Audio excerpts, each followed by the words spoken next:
I love it! I love it more! I love it! Come on, let's go! But then, for the protagonist you're following, hey, what's up? Hey, konbanwa. There's a couple of model behavior fans. I know.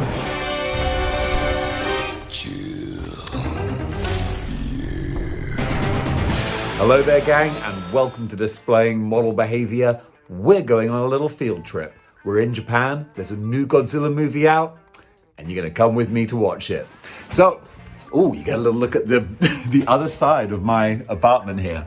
But yeah, we're going to hop on the train, we're going to go to Namba, we're going to go to Toho Cinema, Toho, the home of Godzilla, and we're going to go see Godzilla Minus 1. Come on, let's go.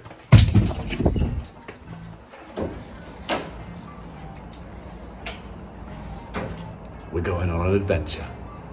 So this is a bit of an unusual video. I thought that I would show you the full behind the scenes of life here in Osaka, what my home looks like, my daily kind of routine. It's arguably not the most fascinating, but you guys watch me in my room doing the videos so often, I thought I'd give you a sneak peek behind the scenes. So I'm going to go and get my Mama-san bike here, and long-term fans of the channel should recognize that bandana. It came all the way over here with me, and now I use it to distinguish my otherwise very, very generic looking bicycle. And I have to say, the weather right now is just blissful. I mean, we're in December, but it's not too cold. There's just a cool breeze. The evenings with the sunsets are so gorgeous. And now, if we're going to go out for a bit of an adventure, we have to get some snacks, especially a roadie to drink along the way. And we have a new flavor of Chuhai. We got the new Strong Zero in. Every month or so they do a new one. This is red apple. It is delicious. And a couple of snacks as well, because Japan, man, they know how to do snacks properly. These guys have a sweet and a savory tooth. And yeah, just, the picture doesn't really do it justice, but the sunset, I love this kind of dusk time of day. It just feels kind of magical, It feels a little bit mysterious and like there's a doings happening, and that's just great. So we're gonna just go along in the subway here. I've got my Disney e-Coca card. That's a Halloween-themed Disney e-Coca card from 2015. That was given to me by one of my best friends, and I was like, you know what? I'm hanging on to that. So we've finished the Strong Zero, which means we must have arrived in Namba. So I'm a little bit early because I wanted to get in and buy a ticket in person. You can book them online, but it's a lot. It's a rigmarole. Trust me. Japan doesn't make it easy. So we're going to go up in the elevator to the cinema. This is Toho Cinema in Namba. And Toho is the original distributor of the Godzilla movies. So it's kind of fitting, really, that I'd go and see Godzilla at Toho Namba. Now, to buy the tickets, I have to admit, it's very idiot-proof, luckily for me. Everything is very straightforward. It's not always completely in English, but you can figure it out without too much difficulty. So, now that I've got my ticket, we're set. Well, I've got my tickets, but there's still an hour before the show starts, so I guess we better go toy hunting.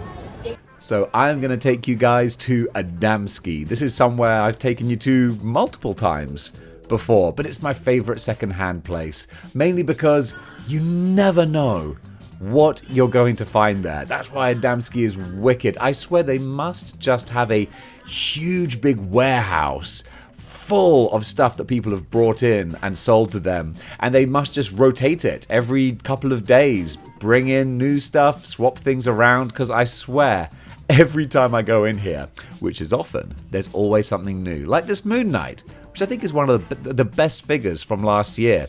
Wasn't a huge fan of the show, but that was great. And look at this Doctor Strange, my number one Marvel Legend of 2022. That's what a legend should look like.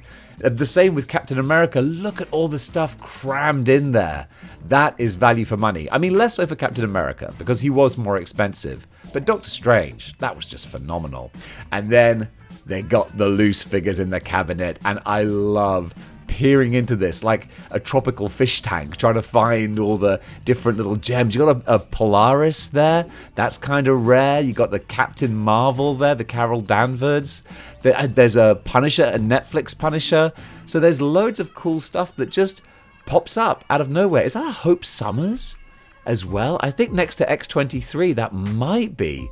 She's pretty rare. I didn't even clock her at the time when I was here in person. You got the Dark Phoenix Cyclops as well. So there's all these little hidden gems that you'll occasionally find. This is where I got my Pizza Scarlet Spider. Radioactive Man, he's one of the few Marvel Legends to have a glow-in-the-dark feature. The Blob's going for like $100 over here. Really expensive. It's a bit of a shame. The folks who run this place, they know what stuff is worth. So it's very rare that you'll find a super cheap bargain because they know what to price things at. They're pretty savvy. But I keep eyeing the Apocalypse Build-A-Figure. I've got the Select waiting for me back home in England, but I just love the look of that Toy Biz Apocalypse. I think he still holds up to this day. Maybe less so with the ball-jointed hips, but considering how long ago he came out and what modern Build-A-Figures look like, that thing's the bomb. Classic Silver Surfer there as well. They had a classic Mystique too. So yeah, you find some real old, just, yeah, like I said, gems. Absolute gems. And then I found this, which I'd never seen before. So it's kind of a 1/6 scale Spider-Man, I guess.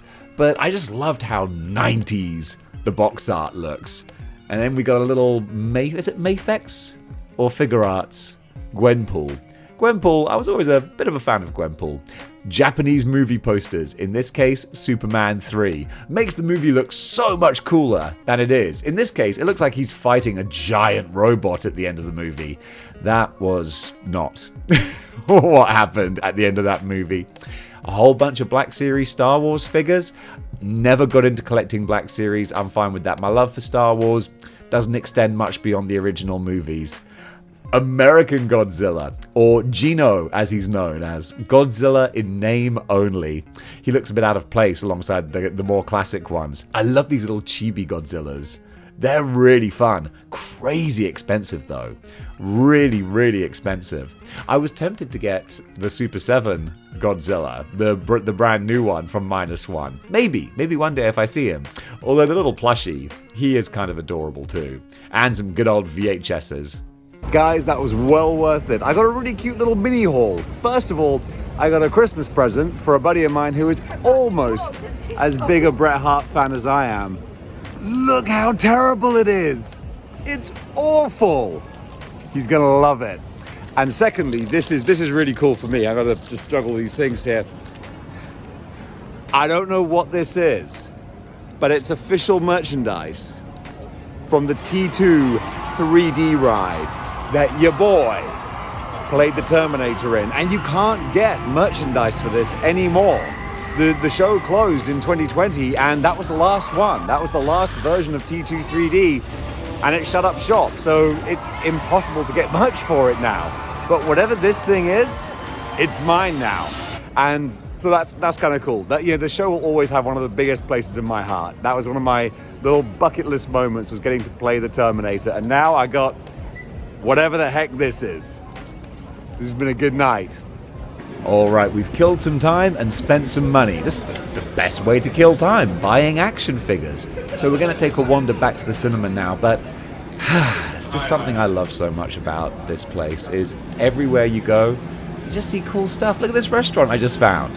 Don't think, eat. It's very good advice. I'm going to have to go there. I might take you guys with me. One more chew-hi for the film itself, because otherwise I might get a little bit parched eating all of those salty snacks. And without further ado, we're going to go back to Toho Namba. But again, just these little side streets, these small little izukayas and small little restaurants, they're just, it's kind of magic. It really is. And also, back at this cinema, I love the amount of merch they have. I don't know, I know that the cinemas I go to in England don't have that much merch. But here in Japan, certainly the bigger ones, any big movie release comes out, they're going to have so much stuff that you can buy. From cool looking t-shirts here to full on little tchotchkes and key rings, keychains, all that kind of stuff. I'm going to linger over here a little bit because I wanted to show you just all the different things that they had on offer. Some great lenticular holofoil type stickers. That I was tempted to get just to put on my MacBook to cover up the Mac logo. This is a pencil topper, or a pen topper. But I think it's a little bit too big. It's a bit impractical, but it's so cool. I was very tempted to get the card holder, because I need a card holder for work. But also I thought, you know, they are kind of expensive, and you know, I'm not Mr. Moneybags, so I thought, no, you know what, Dave? You don't need it. But it was very, very cool. And every big movie has these booklets that have merchandise, advertisements, and back at Adamski, they have huge big bins full of them going back decades of really old movies. I just, look at that lenticular. It's just a file folder, but it's so cool. All right, enough procrastinating. Let's go in, let's watch this movie. And we're in one of the best theaters as well. It's a smaller one, but you just get this cool little 2001 A Space Odyssey runway that you can go through on your way. And I know it might sound silly, but it just builds up suspense. It really, really does. Or at least I feel like it does. Okay, let's go to the movies.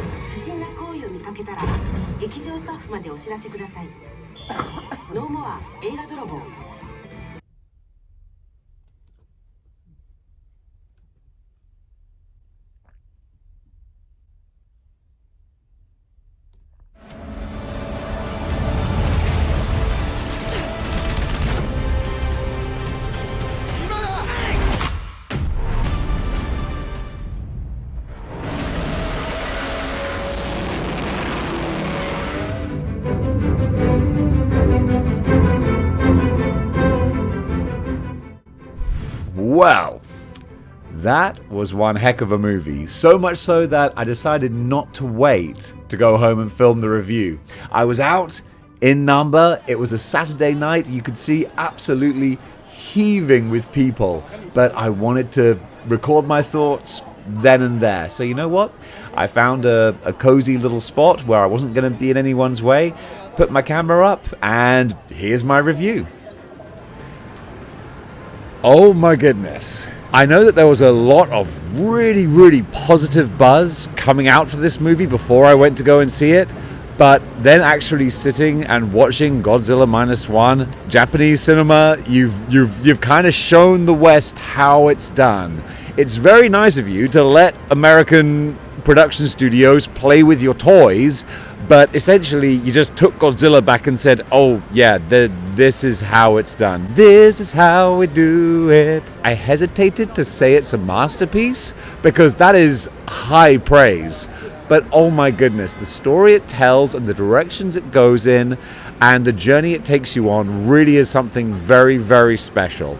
The performances all round are beautifully done. The effects, they're sparing. Because in a 2+ hour movie, you really get three big Godzilla set pieces, but that's not what the movie is about. I mean, it is, but it's the people involved that you care about and why you care about them and why they are doing what they are doing. It's a movie about responsibility, and it's a movie about making amends and atoning. And that's what...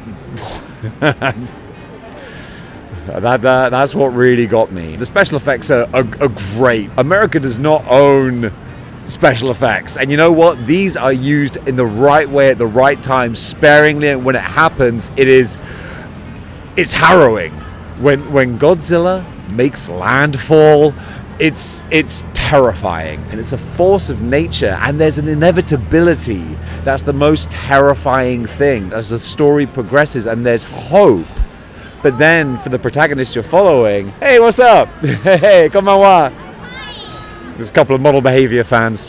I know, I'm kind of a big deal. There is hope, and there is, more to the point, for the protagonist, there's a chance at redemption. and a chance to make things right.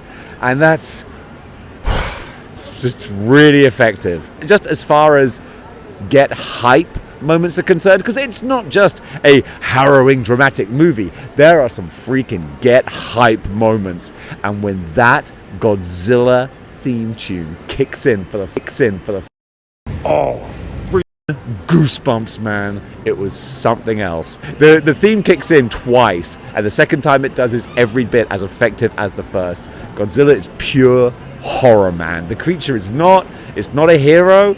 It's not something that you want to root for. There's no villain for him to conquer. It is a force of nature that is destroying everything in its path. Onamawa? Yeah, can I join? 5 minutes later. That was Rich from Singapore. There you go. Got a new subscriber right there. Anyway, guys, I totally lost my train of thought. Godzilla, go see it. On the model behavior rating scale, 5 out of 5 with a boom seal of model behavior. Gang, this has been super fun. I don't know what this video is going to be like, but I think it's going to be a blast. Thank you so much for watching, and until next time, keep displaying model behavior.